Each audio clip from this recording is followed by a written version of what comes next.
دوبارہ سے یہ ایکٹیو ہوگا سسٹم، اور اس میں جو ہے ہمارے جو یہی علاقے جو ہوں گے جو میں نے گنوائے ہیں، انہی میں بعض علاقوں میں موسلادھار بارش ہوگی، جس سے جو ہمارے پہاڑی علاقے ہیں وہاں پر فلیش فلڈنگ بھی ہو سکتی ہے، اور جو ہمارے جو اربن سٹیز جیسے لاہور، گجرانوالہ اور راولپنڈی، یہاں پر اربن فلڈنگ کا بھی اندیشہ ہوگا۔ باقی اگر بات کریں سندھ کی اور جنوبی پنجاب کی، تو یہاں پر ہبس کی کیفیت رہے گی، یہاں پر ٹیمپریچرز بھی بڑھیں گے، ساتھ موئسچر اور نمی آئے گی، تو فیل لائک ٹیمپریچر بڑھ جائے گا۔ تو آنے والے دنوں میں آپ دیکھیں گے کہ اوپر بارش ہوگی، نیچے ہبس ہوگی، اور میدانی علاقوں میں بھی جو ہے نا وہ ہبس کی کیفیت جو ہے نا وہ رہے گی، جبکہ کراچی میں جو ہے نا سی بریز کی وجہ سے موسم ذرا بہتر رہے گا، اور جو چند ایک مقامات پر جو ہے وہ ڈریزل وغیرہ اور یا بوندا باندی ہو سکتی ہے۔ لیکن یہ جو پری مونسون جسے ہم کہہ رہے ہیں بنیادی طور پر یہ اسپیل 5-6 تاریخ تک رہے گا، اور پھر مونسون کا جو باقاعدہ آغاز ہے جس میں موسلادھار بارشیں ہیں وہ 5-6 سے اس کو کنٹینیو کریں گے، یعنی اس کو وہاں سے آپ مونسون میں کنورٹ کر دیں گے؟ دیکھیں جو مونسون کی بارشیں ہیں، یہ مونسون انٹر ہو چکا ہے پاکستان میں، پاکستان کے بالائی علاقوں میں انٹر ہوا پہلے، تو ابھی جنوبی علاقوں میں نہیں ہوا، تو جنوبی علاقوں میں بھی آنے والے دنوں میں جو ہے نا وہ مونسون انٹر ہو جائے گا، لیکن ابھی جو ہے نا وہ بالائی علاقوں میں داخل ہوا ہے، اور یہ پراپر مونسون کی بارشیں آگے آئیں گی، جو بھی آئیں گی مونسون کی۔ جب یہ ہبس کی کیفیت بڑھ جاتی ہے اور موئسچر آنا شروع ہو جاتا ہے نا بے آف بنگال سے اور عریبین سی سے ہمارے علاقوں میں، تو یہ مونسون کے کرنٹس ہوتے ہیں، یہ مونسون کی ہوائیں ہوتی ہیں، اور مونسون کی یہ ہوائیں جب انٹریکٹ کرتی ہیں ٹھنڈی سرد ہواؤں سے جو کہ مغرب کی طرف سے آتی ہیں، تو ان کی وجہ سے ہمارے علاقوں میں ایسے ہی بارش ہوا کرتی ہے، اور بعض اوقات یہ شدت کے ساتھ ہوتی ہے۔ شدت کے ساتھ اس وقت ہوتی ہے جب ہوا کا کم دباؤ جو ہے بے آف بنگال سے بنے اور ہمارے علاقوں میں آئے، تو ابھی کوئی ایسا ہواؤں کا دباؤ جو ہے وہ بے آف بنگال میں نہیں بنا۔ ٹھیک ہے، اچھا آپ نے کہا کہ بنیادی طور پر موسلادھار بارشیں ہوں گی اور فلیش فلڈنگ کا بھی خطرہ ہے، تو دریاؤں میں طغیانی وغیرہ کے حساب سے اتنی ہی بارش ہے جتنی ہماری کیپیسٹی ہے، یا آپ سمجھتے ہیں کہ جو دریائی بیلٹ پر رائٹ لیفٹ لوگوں نے تعمیرات کی ہوئی ہوتی ہیں وہ اس حد تک متاثر ہونے کا امکان ہے کہ پانی زیادہ ہو جائے گا؟ کیا کیلکولیشن ہے ابھی تک، کیا شدت رہے گی؟ دیکھیں دریاؤں کی اگر بات کریں نا، جیسے دریائے راوی ہے، دریائے سندھ ہے، چناب ہے، ستلج ہے، یا جہلم ہے، تو ابھی دریاؤں میں فلڈ آنے کے چانسز ایسا نہیں ہے۔ بہاؤ میں تھوڑا سا اضافہ ہوگا سندھ میں تربیلا کے مقام پر، کیونکہ سنو میلٹ ہو رہی ہے اوپر، ادروائز سیلاب نیچے آنے کا ابھی کوئی ایسا اندیشہ نہیں ہے۔ تاہم جو پہاڑی علاقے ہیں وہاں پر جب موسلادھار بارش ہوگی تو وہ لوکل جو ندی نالے ہوتے ہیں وہاں پر جو ہے نا وہ فلیش فلڈ آ سکتا ہے، جس طرح کے ہل ٹورنٹس ہیں ڈی جی خان کے۔ ٹھیک ہے، اچھا دوسرا آپ نے جن علاقوں کا کہا کہ یہاں ابھی کچھ دنوں حبس رہے گا اور بنیادی طور پر یہاں اس پہ لانے میں کچھ آپ کہہ لیجیے وقت لگ سکتا ہے، تو کتنا وقت لگے گا اندازاً یہاں پر مونسون کب ایکسپیکٹڈ ہے کراچی یا سندھ اور جنوبی پنجاب؟ یہ انشاءاللہ ہم ایکسپیکٹ کر رہے ہیں کہ ایک ہفتے کے اندر اندر جو ہے نا کافی حد تک جو ہے نا مونسون کی ہوائیں آنا شروع ہو جائیں۔ ٹھیک ہے، اور یہاں پر جب بارشیں ہوں گی تو پچھلے سالوں کی نسبت زیادہ ہوں گی یا کم رہیں گی؟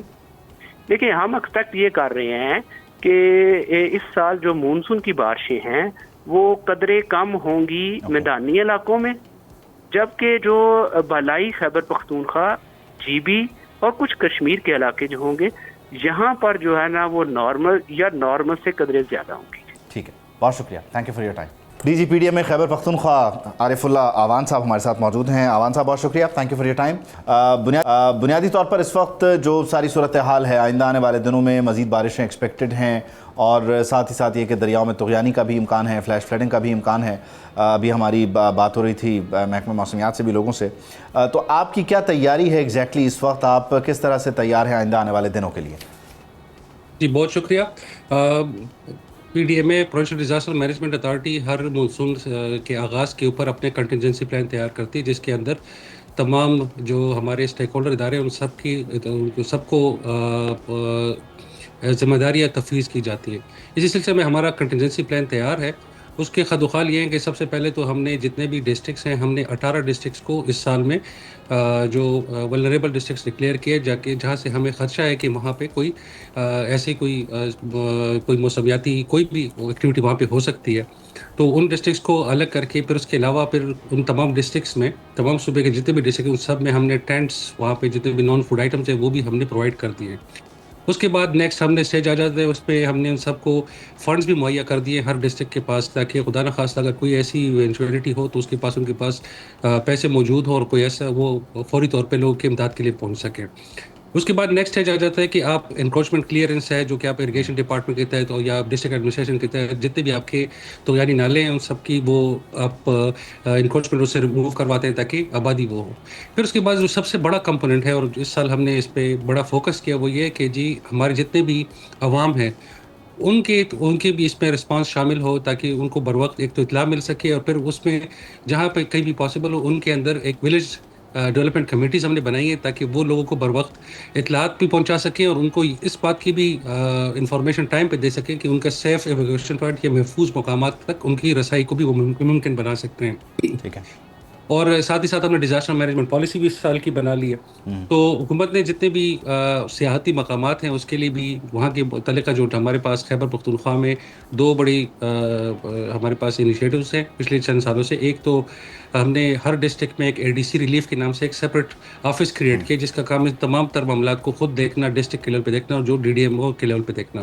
اور دوسرا جہاں پہ سیاحتی علاقے ہیں وہاں پہ ایک ڈیولپمنٹ اتھارٹیز ہے, جیسے اپر سوات ڈیولپمنٹ اتھارٹی ہے, کاغان ڈیولپمنٹ اتھارٹی ہے, اسی طرح اپر سوات ڈیولپمنٹ اتھارٹی, پھر ہمارے پاس گلیات ڈیولپمنٹ اتھارٹی کے علاوہ باقی علاقوں میں بھی اس طرح کی وہاں پر ڈیولپمنٹ اتھارٹیز ہیں جن کا 18 ڈسٹرکٹس آپ بتا رہے ہیں, ان 18 ڈسٹرکٹس میں سے سب سے زیادہ متاثر ہونے کا کس کا خطرہ ہے اور یہاں پر کتنے ٹینٹ پہنچائے گئے ہیں, اور اگر آپ دیکھنے والوں کو یہ بتا سکیں کہ یہاں پر انہوں نے احتیاط کیا کرنی ہے.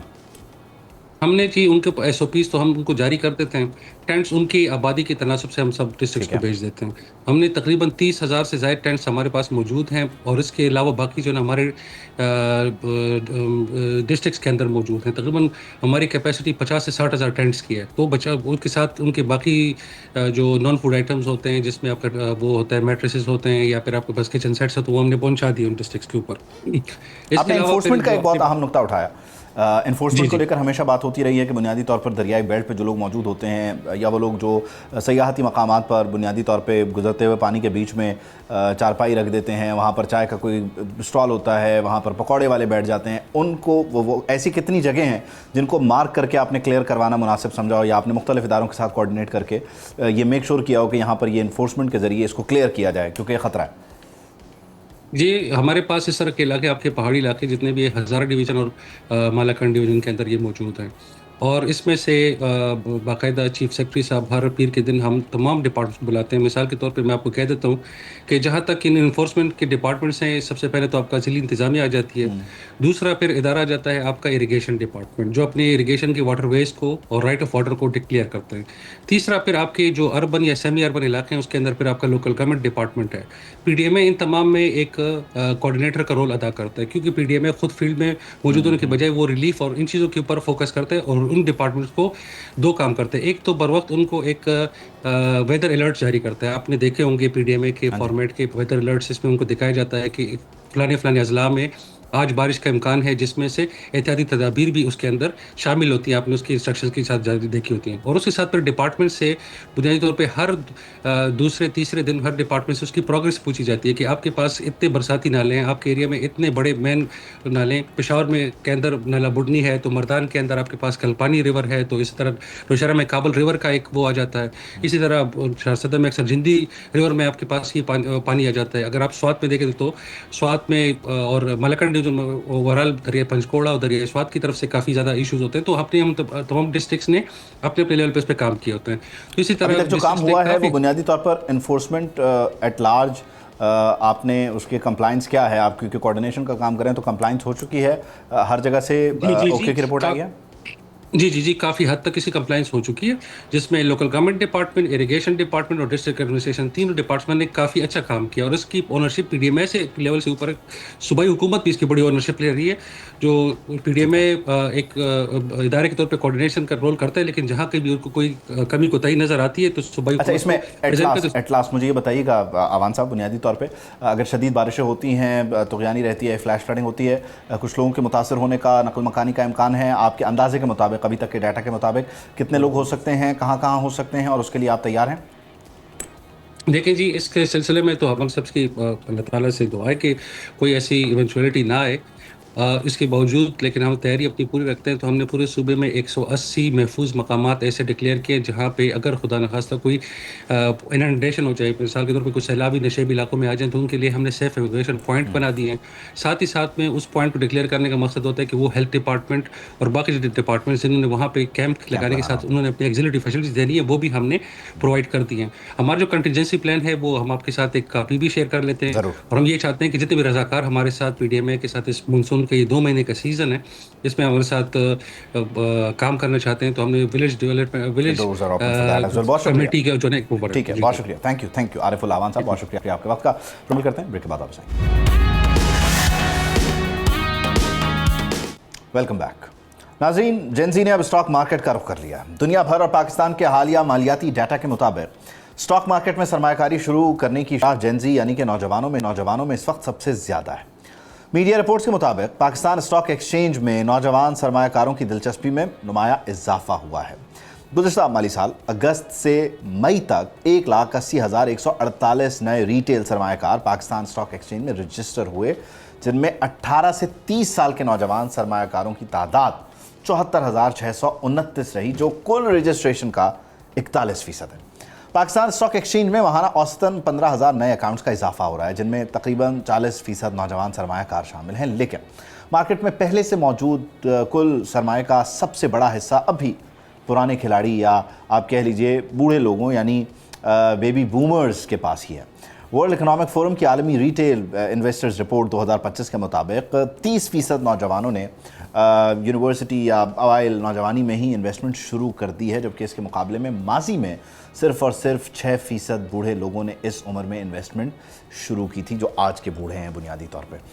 ڈیٹا کے مطابق گزشتہ 3 سال میں پاکستان اسٹاک مارکیٹ نے ڈالر کی بنیاد پر 66% سالانہ منافع دیا ہے, جو خطے میں سب سے زیادہ ہے. حکومت کی معاشی اصلاحات اور IMF پروگرام کے باعث میکرو اکنامک استحکام نے اسٹاک مارکیٹ کی کارکردگی کو مضبوط بنایا, جس نے نوجوانوں کو اس طرف مائل کیا ہے.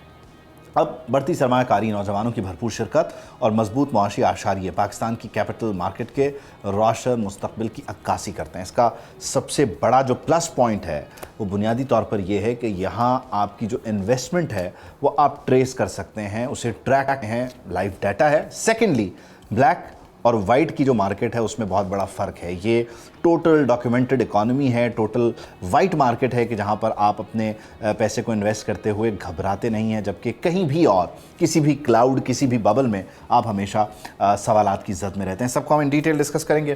اسٹاک ایکسپرٹ عبدالرحمان نجم صاحب ہمیں جوائن کریں. بہت شکریہ عبدالرحمان نجم صاحب, thank you for your time. اچھا عبدالرحمان نجم صاحب, بنیادی طور پہ ظاہر ہے کہ یہ مارکیٹ ڈیفینیٹلی آج کی نہیں ہے, نئی نہیں ہے, اچانک سے نمودار نہیں ہوئی اور اچانک سے جین زی یا نئے جو لڑکے ہیں لڑکیاں ہیں وہ اس طرف نہیں آ رہے, یہ ایگزسٹ کر رہی تھی. لیکن آپ کیا سمجھتے ہیں بنیادی طور پر کیا فیکٹر ہے جو 20 سال کے لڑکے کو, 22 سال کے لڑکے لڑکی کو جو یونیورسٹی میں ہے اسے اس طرف راغب کر رہا ہے؟ اس کا بہت ہی پیور ہونا, انتہائی وائٹ ہونا, ٹریسیبل ہونا. بسم اللہ الرحمن الرحیم. تھینک یو سو مچ عبید صاحب پھر سے مدعو کرنے کے لیے. آئی تھنک اس کے نا 3-4 فیکٹرز ہیں, اور وہ سب وہ جب جیسے کہتے ہیں نا جب 3-4 اچھی چیزیں ساری مل کے ہوتی ہیں تو پھر اس کا امپیکٹ ایک دم سے نظر آتا ہے. تو ایک تو سب سے امپورٹنٹ چیز ہے کہ نا اکاؤنٹ اوپننگ جو ہے نا بہت زیادہ ایزی ہو گئی ہے. پہلے یہ بہت زیادہ کمبرسم ہوتی تھی, آپ کو بہت زیادہ ڈاکیومنٹس دینے پڑتے تھے, بٹ اب ایک آسان اکاؤنٹ بھی نکالا ہے PSX نے پچھلے آج سے تقریباً 2-3 سال پہلے, اور پھر ایک اکاؤنٹ کھولنے کا جو طریقہ تھا آسان کنیکٹ, اس کو انٹروڈیوس کروایا ہے پچھلے کچھ مہینوں میں, جس سے یہ جو ہم 20-20 ہزار 25-25 ہزار نیو اکاؤنٹ کھل رہے ہیں اس کا امپیکٹ دیکھ رہے ہیں. تو ایک تو اب جو ہے آپ نے 30 لاکھ روپے تک اگر انویسٹ کرنے ہیں تو آپ سے کوئی ڈاکیومنٹیشن جو ہے نا وہ نہیں مانگے گی PSX یا آپ کا جو بروکریج ہاؤس ہے. تو یہ بڑی ایک ہینڈسم اماؤنٹ ہوتی ہے. بہت زیادہ ریٹیل انویسٹرز جو ہے وہ صرف اپنا CNIC دے کے اکاؤنٹ کھلوا دیتے ہیں. ٹھیک ہے, تو یہ تو ہو گئی ایز, اور ایز سے ہی کنیکٹڈ ہے کہ یہ جو نیکسٹ جنریشن ہے یہ ایز کو بہت زیادہ جو ہے نا ویلیو کرتی ہے. یہ جو ہے ایک طرح سے سوشل میڈیا کا دور ہے, اور ڈیجیٹلی ساری چیزیں ٹرانزیکشنز کرنا, گروسریز آرڈر کرنا, بینک اکاؤنٹ کھولنا, اس چیز کو یہ لوگ بہت زیادہ ویلیو دیتے ہیں. تو ایک طرح سے جو ہے پورا ایک پاتھ وے کریٹ کیا گیا. پھر اس کے ساتھ یہ دیکھیں کہ جو ایک اور آپشن ہوتا تھا پاکستان میں انویسٹمنٹ کرنے کا, ریئل اسٹیٹ کی فائلز, کیونکہ جو پورا پلاٹ ہوتا تھا وہ تو بہت زیادہ لوگوں کے پہنچ سے باہر ہوتا تھا. تو یہ جو پورا پچھلے 5-10 سال کا ایکسپیرینس ہوا ہے ریئل اسٹیٹ میں, جس میں اسکیمز بھی ہوئے ہیں, جس میں ریٹرنز بھی نہیں آئے, اور اوورسیز پاکستانیوں نے بھی جو انویسٹ کیا تھا وہ ان کو ڈبل ہٹ پڑی. پلاٹ کی قیمت بھی کم ہو گئی, ڈی ویلیوشن بھی ہو گئی, تو ایک وہ جو کمپیٹنگ ایسٹ کلاس تھی اس تک جو ہے جتنی انویسٹمنٹ ریکوائرڈ ہوتی ہے وہ اسٹاک مارکیٹ کے مقابلے میں بہت زیادہ ہوتی ہے. تو اس وجہ سے اور جو ہم نے پھر ریٹرنز دیکھے, اس ایسٹ کلاس نے جو کمپیٹیٹر تھا اس نے اتنے اچھے ریٹرن نہیں بھی دیے, اور جو اسٹاک مارکیٹ نے ریٹرن دیے ہیں پچھلے 4-5 سال وہ بہت اچھے ہیں, ایون ڈالر ٹرمز میں بھی. تو سارے انویسٹرز جو ہیں اوورسیز بھی ہیں, پاکستانی بھی ہیں, ان کا جو ایک طرح سے ٹرسٹ ہے اس میں بڑھتا جا رہا ہے. ٹرانسپیرنسی بھی ہے ریئل اسٹیٹ میں نا, ایک یہ بھی بڑا پرابلم ہوتا ہے پاکستان میں, آپ کو کبھی نہیں پتہ ہوتا کہ آپ اگر کوئی چیز لیٹ سے 50 لاکھ روپے کی خرید رہے ہیں تو ایکچوئل میں بائر کو کتنے پیسے مل رہے ہیں. بہت دفعہ تو آپ بائر سے ملتے ہی نہیں ہیں, تو آپ کو ہمیشہ ایک مائنڈ میں ہوتا ہے کہ کہیں میں 2-3 لاکھ روپے ایکسٹرا تو نہیں دے رہا جو بروکر اپنے پاس رکھ رہا ہے. یہاں پہ پوری ٹرانسپیرنسی ہوتی ہے, کسٹڈی جو ہے 100% سیف ہوتی ہے, اور سب کچھ جو ہے آپ اپنے کنٹرول سے کر سکتے ہیں. تو یہ سارے جو فیکٹرز ہیں نا مل کے لوگوں کو ایک مائنڈ سیٹ بھی بنا ہے کہ اسٹاک مارکیٹ ایکچوئل میں بزنسز ہیں, اور انہوں نے اس لینس سے دیکھنا شروع کیا ہے کہ top business man long term میں آبویسلی اچھا کریں گے. ہم نے تو پوری اور وہ جو زندگی ایک ٹیبو تھا بنیادی طور پہ کہ یہ بہت مشکل مارکیٹ ہے اور یہاں پہ پرانے کھاپڑ جو ہیں وہ کرتے ہیں. اور مجھے ایک چیز اور آپ کی بات کو سن کے یہ لگا کہ ایک جنریشن وہ تھی کہ جو یہ سنتے سنتے بڑی ہوئی ہے کہ اگر وہ ہمارے دادا یا ابو وہ کارنر والا پلاٹ نہ بیچتے تو آج جو ہے ہم وہ ارب پتی ہوتے یا کروڑ پتی ہوتے. تو اس نے بولا یار وہ اس ریگریٹ میں تو پوری زندگی ہمارے باپ دادا نے گزار دی. بنیادی طور پہ اگر ہم اس ینگ ایج سے شروع کرتے ہیں تو ہم کہاں کھڑے ہیں. وہ اگلے 10-15-20 سال والے فارمولا کو لے کر چل رہے ہیں. وہاں پھر ایجوکیشن والا آ جاتی ہے فیکٹر کہ آپ نے انہیں کمپاؤنڈنگ کا بتا دیا, آپ نے انہیں بتایا ہاں جی تعامل سے رہنا ہے, 15-20 سال چھیڑنا نہیں ہے. So that's adding value to it as well. بالکل ایبسلیوٹلی. اور یہ جو مثال دیتے ہیں نا لوگ زیادہ تر کہ ایک کارنر والا پلاٹ جو ہے 20-30 سال پہلے اتنا ہوتا تھا, وہ جب آپ اس وقت سنتے ہیں نا آپ کو لگتا ہے اس کی قیمت جو ہے 100 گنا ہو گئی اور یہ بہت زیادہ ہے. لیکن وہ جب اتنے زیادہ عرصے کے ٹائم میں وہ کمپاؤنڈنگ چل رہی ہوتی ہے, اب اس کو آپ کمپیئر کر لیں اسٹاک مارکیٹ سے. لیٹ سے آپ کے ڈنر ٹیبل پہ روز بات ہوتی ہے, کبھی رشتے دار آتے ہیں جب بھی بات ہوتی ہے, اور وہ بتاتے ہیں کہ میں نے ایک پلاٹ لیا تھا 2000 کے آس پاس اور وہ 1 لاکھ کا تھا, وہ 1 کروڑ کا ہو گیا.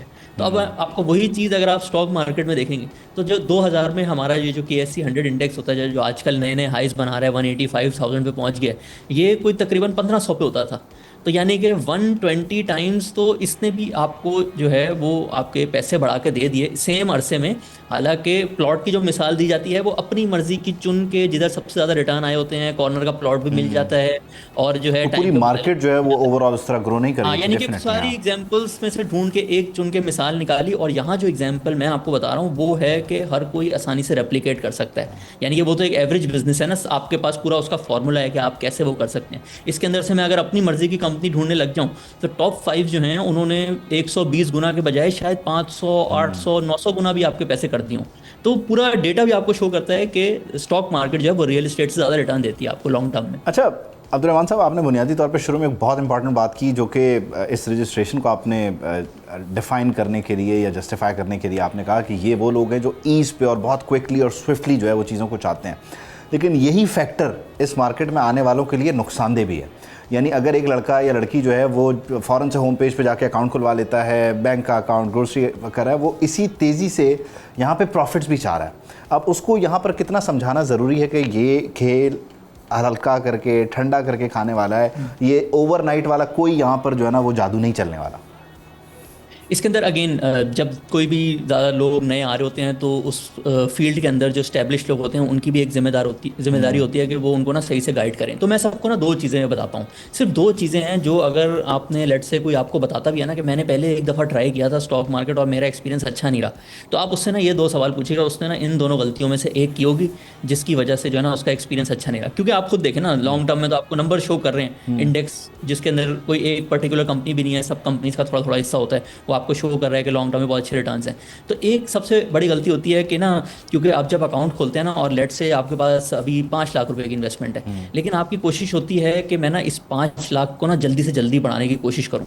ٹھیک ہے, تو آپ کیا کرتے ہیں 5 لاکھ کے ساتھ 10 لاکھ 12 لاکھ کا نا قرضہ بھی لے لیتے ہیں. یہ آپ کو اپنے بروکر سے مل جاتا ہے. اس کو ٹیکنیکل ٹرم کہتے ہیں لیوریج ٹریڈنگ, کہ میرے پاس خود کے 5 لاکھ ہیں لیکن میں نے 15 لاکھ بورو کر کے 20 لاکھ جو ہے اسٹاک مارکیٹ میں لگا دیے. اب کوئی بھی اگر شوق آئے گی نا, جیسے یہ جنگ آئی تھی, تو ایک دم سے وہ جو مارکیٹ اگر 10-15% نیچے آئے گی نا تو آپ کے جو پیسے ہیں نا وہ پورے ختم ہو جاتے ہیں, کیونکہ قرضہ تو آپ نے پورا واپس کرنا ہی کرنا ہے. تو آپ نے لیٹ سے وہ جو 20 لاکھ روپے کی انویسٹمنٹ کی تھی وہ اگر 15 لاکھ پہ آ گئی تو آپ نے جو اپنے بروکریج ہاؤس سے قرضہ لیا وہ کہے گا بھائی میرے تو 15 لاکھ واپس کرو, آپ کے 5 لاکھ جو ہے نا وہ زیرو ہو گئے ہیں.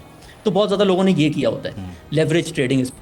اس کو ہمیشہ اوائڈ کرنا چاہیے. اور دوسری چیز جو لوگوں نے غلطی کی ہوتی ہے نا کہ آپ کے پاس ایک پورا بنا بنایا فارمولا ہے, اسٹیبلشڈ کمپنیز ہیں, آپ کو سب میں تھوڑی تھوڑی انویسٹمنٹ کرنی چاہیے. اس کی جگہ لوگ کیا کرتے ہیں, اناؤنسمنٹس والی کمپنی میں چلے جاتے ہیں, وہ جن کے شیئر پچھلے 2-3 ہفتوں میں بڑھ رہے ہوتے ہیں, واٹس ایپ پہ میسیجز آ رہے ہوتے ہیں, تو وہ اپنا ڈسپلن چھوڑ کے ایسی کمپنی میں لگا دیتے ہیں جس کا نہ کوئی ٹریک ریکارڈ ہوتا ہے, اور سارے اپنے ایگز جو ہوتے ہیں نا ایک باسکٹ میں ایک جگہ. ایک تو پورٹ فولیو کو جو ہے ورسٹائل رکھیں اور بنیادی طور پہ جو ہے وہ اپنے آپ کو ایجوکیٹڈ رکھیں. اور سب سے اہم چیز یہ کہ اسٹاکس میں اگر آپ نے رہنا ہے تو آپ کنیکٹڈ رہیں معاملات سے, حالات سے, تب آپ کو پتہ چلے گا کہ کیا ہو رہا ہے, کس طرف حالات جا رہے ہیں, اور آپ پھر وہاں سے ڈیسائیڈ کر سکتے ہیں آپ نے کیا کرنا ہے. بہت شکریہ عبد الرحمان, تھینک یو فار جوائننگ اس. سے مجھے اجازت دیجیے, آپ سے ملاقات ہوگی انشاءاللہ پیر کے روز. اللہ حافظ.